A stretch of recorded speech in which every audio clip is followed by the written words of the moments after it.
చెప్పండి, ఎక్కడ నుండి వచ్చిన, ఏం పేరు అన్న? వరంగల్ నుంచి వచ్చిన ఏం చెప్తారు? పరకాల నియోజకవర్గం ప్రభాకర్ నా పేరు.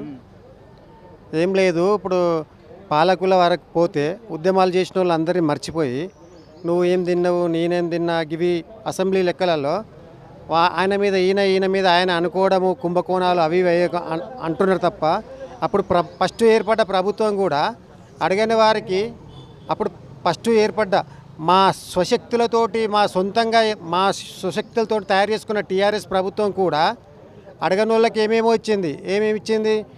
మన రైతు బంధు అని ఇచ్చింది, కళ్యాణ లక్ష్మి అని ఇచ్చింది, మంచిగా చేసింది. కానీ అసలు వాళ్ళను మర్చిపోయి వీళ్ళు అసలు వాళ్ళని మర్చిపోయి వాళ్ళ ఇంట్లో కుటుంబ కలహాల ద్వారా తెలియదు, ఓవర్ కాన్ఫిడెన్సా తెలియదు, కరెక్ట్గా ఉద్యమం చేసిన వాళ్ళని మర్చి పైసలు ఉన్న వాళ్ళని మాత్రమే చూసుకున్నారు. ఎవరు? కేసీఆర్ గారు 10 సంవత్సరాల పాలనలో అసలు ఉద్యమకారులను పక్కన పెట్టిండు. ఆ రకంగా వాళ్ళు అన్యాయానికి గురి అయి దాన్ని ఒక టర్మ్ పోయింది, సెకండ్ టర్మ్లో కూడా అన్యాయాన్ని వాళ్ళు నిరసనగా చూపెట్టి ఆయనను కూలగొట్టిన తర్వాత ఇప్పుడు కాంగ్రెస్ ప్రభుత్వం వచ్చింది. కాంగ్రెస్ ప్రభుత్వం ఏమిచ్చింది? ఫస్ట్ నినాదం ఇచ్చింది, మేము మిమ్మల్ని ఆదుకుంటామని ఏది మేనిఫెస్టోలో పెట్టింది. దాని ఉద్దేశంగా ఏమైంది? మళ్ళీ ఉద్యమకారులందరూ ఇటువైపు మొగ్గు చూపిండ్లు, మాకు న్యాయం జరుగుతుంది కావచ్చు అనుకొని కాంగ్రెస్ నమ్మిళ్ళు, కాంగ్రెస్ని గెలిపించిండ్లు.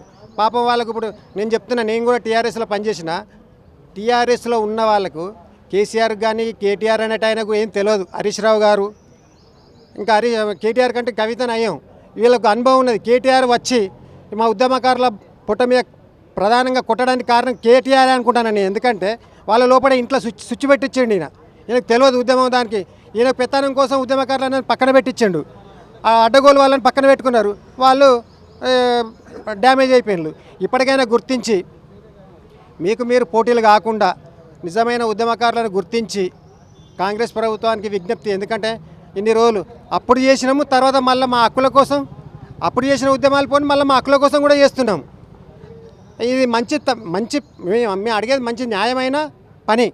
ఈ పనిని గుర్తించి మాకు చేస్తే, మీరు 10 మందికి చేస్తే మాతోటి 100 మంది మా మీద సానుభూతి కూడా మీకు ఏది మద్దతు దొరుకుతుంది ఎవరైనా సరే.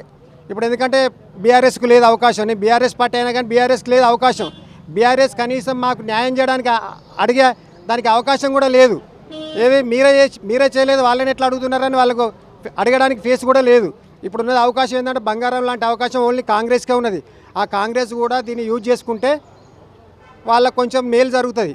ఇది గమనించి ఇప్పటికైనా లేట్ కాకుండా చూడాలని నా యొక్క ఉద్దేశం. చూశారు కదా, అనేక మంది ఉద్యమకారులు అయితే వాళ్ళ ఆవేదన అయితే వ్యక్తం చేస్తున్నారు. దాదాపు గతంలో బీఆర్ఎస్ పార్టీ అధికారంలో ఉన్నప్పుడు కనీసం ఉద్యమంలో పాల్గొన్న వారిని పట్టించుకోలేదు. వాళ్ళు ఏదైతే లాఠీ చార్జీలు కావచ్చు, పోలీస్ కేసులలో అనేక ఇబ్బందులు పడి రాష్ట్రాన్ని సాధించుకుంటే మాకు కావాల్సినటువంటి గుర్తింపు కార్డులు కావచ్చు, అట్లనే పెన్షన్ విషయంలో కావచ్చు, ఇళ్ల స్థలాల విషయంలో కావచ్చు గతంలో బీఆర్ఎస్ పార్టీ పట్టించుకోలేదు.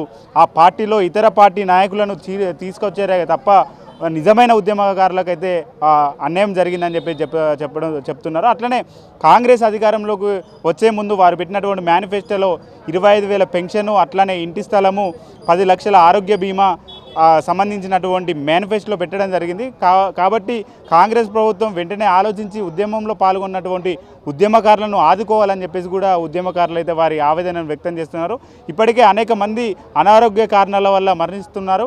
కాబట్టి ప్రభుత్వం కూడా ఆలోచించి వెంటనే వయసు పెరగడం కారణం వల్ల కావచ్చు, ఇతర అంశాల వల్ల వాళ్ళు అనారోగ్యానికి గురవుతున్నాము.